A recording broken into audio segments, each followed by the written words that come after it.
Om Swastiastu, selamat pagi semuanya. Ya, pada kesempatan hari ini kita akan lanjut ke pembelajaran hari ini, yaitu terkait dengan Panca Mahabhuta.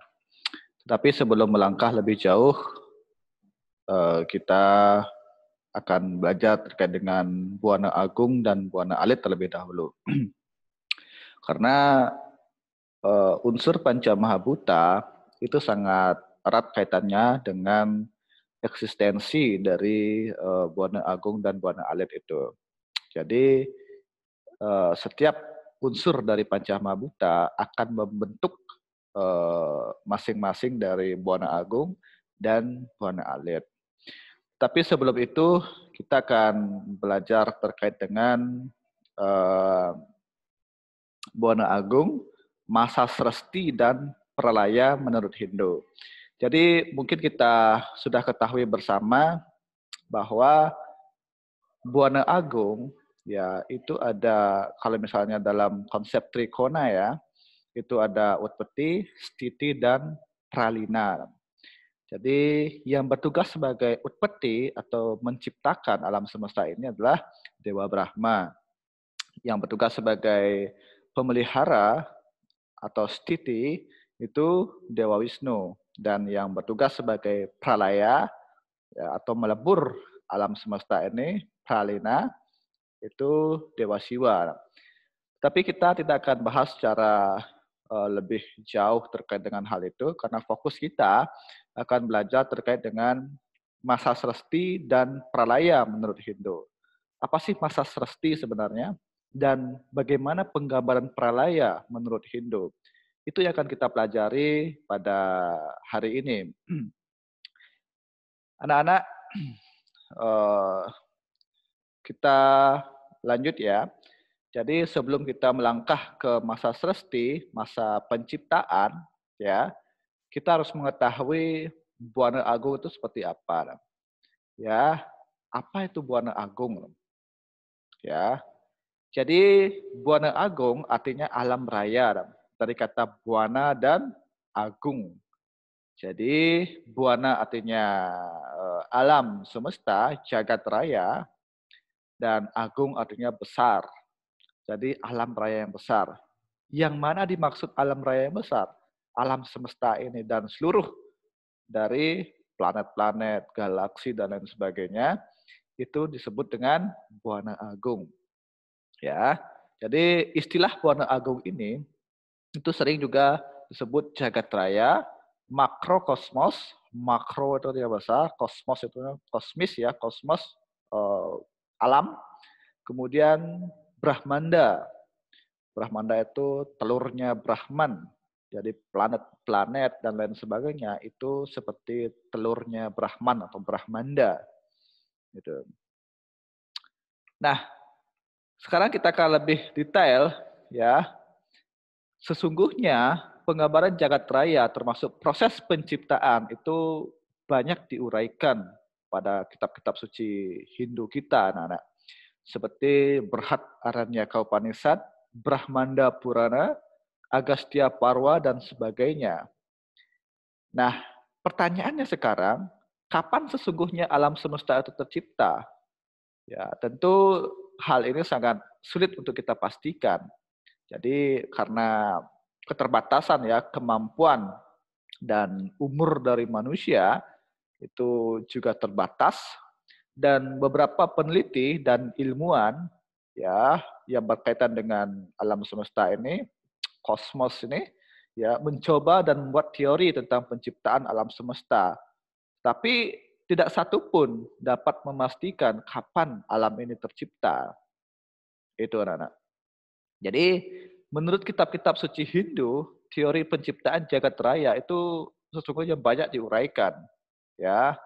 Dan hal itu juga kita cermati dan kita pelajari dengan penuh keyakinan, maka alam semesta ini mengalami keadaan di mana jagat raya ini pernah tidak ada. Ya, jadi konsepnya itu anak-anak, ya, tidak ada kosong, kemudian ada, ya, kemudian tidak ada lagi. Gitu. Demikian seterusnya berulang-ulang, ya. Jadi alam semesta ini pernah ada, ya. Kemudian meniada, ya tidak ada, kemudian lalu ada, kemudian meniada, ya tidak ada lagi artinya, dan demikian seterusnya berulang-ulang, gitu.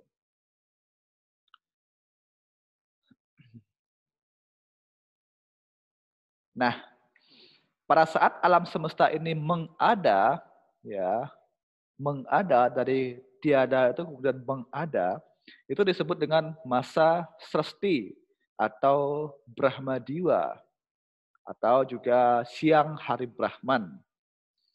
Jadi ketika alam semesta ini mengada, itu disebut masa sresti atau Brahmadiwa atau juga siang hari Brahman.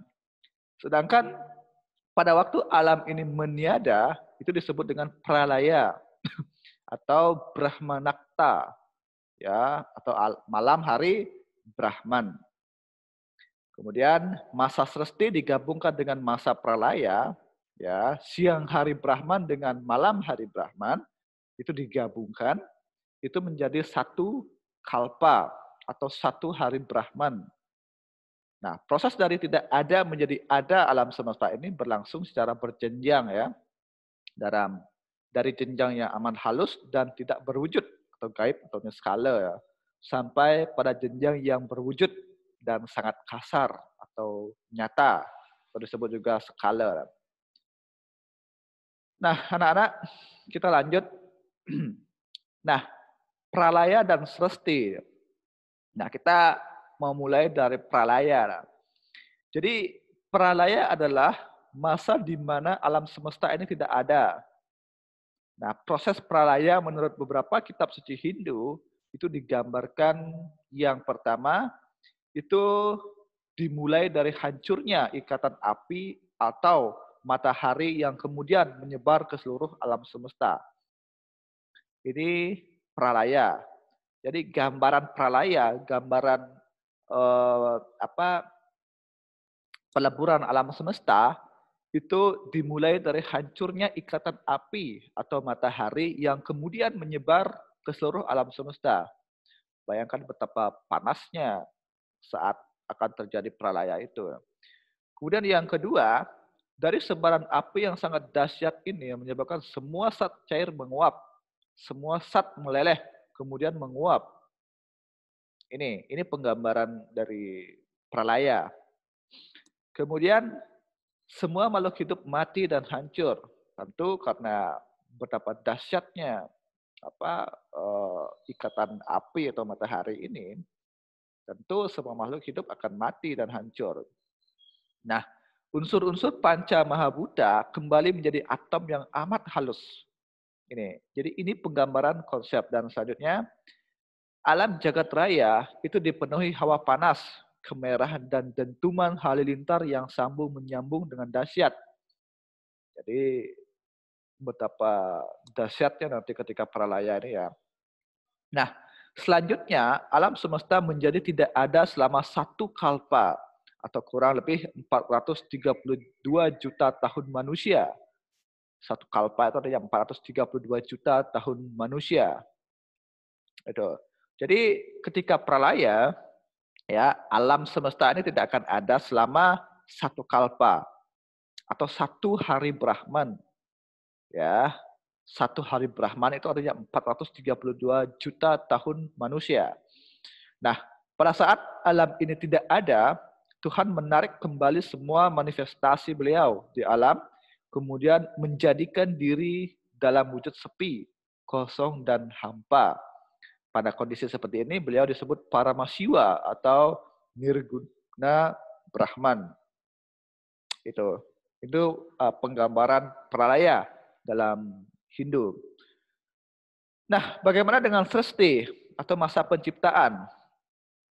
Ya, jadi setelah alam ini tidak ada pada masa pralaya, proses terciptanya alam semesta dapat digambarkan yang pertama, Tuhan sebagai Paramasiwa atau Nirguna Brahman menjadikan dirinya Sadasiwa atau Saguna Brahman yang berwujud Purusa dan Prakrti. Purusa itu asas kejiwaan, ya unsur laki-laki, dan Prakrti itu asas kebendaan, unsur feminim, perempuan. Jadi Purusa dan Prakrti ini bertemu. Jadi Tuhan dengan wujud nirguna Brahmannya itu menjadi Saguna Brahman dengan berwujud Purusa dan Prakrti. Purusa unsur laki-laki, Prakrti unsur perempuan, ya maskulin dan feminim. Nah, Purusa adalah unsur dasar kejiwaan atau rohani, ya, sedangkan Prakrti adalah unsur dasar kebendaan atau jasmani. Purusa dan Prakrti keduanya sangat halus dan tidak bisa diamati, tanpa permulaan dan tanpa akhir. Hal ini disebutkan dalam kitab Bhagavad Gita, Adhyaya 13, Sloka 20. Nah, dari unsur Prakrti lahirlah Triguna, yaitu Satwam, Rajas, dan Tamas. Ya, Satwam adalah unsur yang bersifat terang dan tenang. Ya, Rajas unsur yang memiliki sifat dasar dinamis dan aktif. Sedangkan Tamas adalah unsur yang memiliki sifat dasar gelap dan berat. Nah, kemudian perpaduan Purusa dan Prakrti ya menyebabkan Triguna tidak seimbang. Pada mulanya unsur Satwam yang mendominasi, maka lahirlah yang disebut Mahat, yang berarti Maha Agung. Itu. Nah, dari Mahat terciptalah alam cita yang di dalamnya terdiri dari 3 unsur, yaitu budi, ahamkara, dan manah, yang tercipta secara berurutan. Nah, alam cita yang pertama muncul adalah budi, yaitu unsur kejiwaan tertinggi yang berfungsi untuk menentukan keputusan. Budi bersifat satwa, ya, sehingga setiap keputusannya bersifat bijaksana. Nah, dari budi selanjutnya lahir ahamkara, yaitu benih kejiwaan yang bersifat kedirian atau individu. Fungsinya adalah untuk merasakan, itu ahamkara. Kemudian dari ahamkara lahirlah yang disebut manah, yaitu akal atau pikiran yang berfungsi untuk berpikir. Kemudian evolusi berikutnya dengan pengaruh Triguna dengan imbangan yang berbeda terciptalah dasa indria. Jadi dasa indria ya.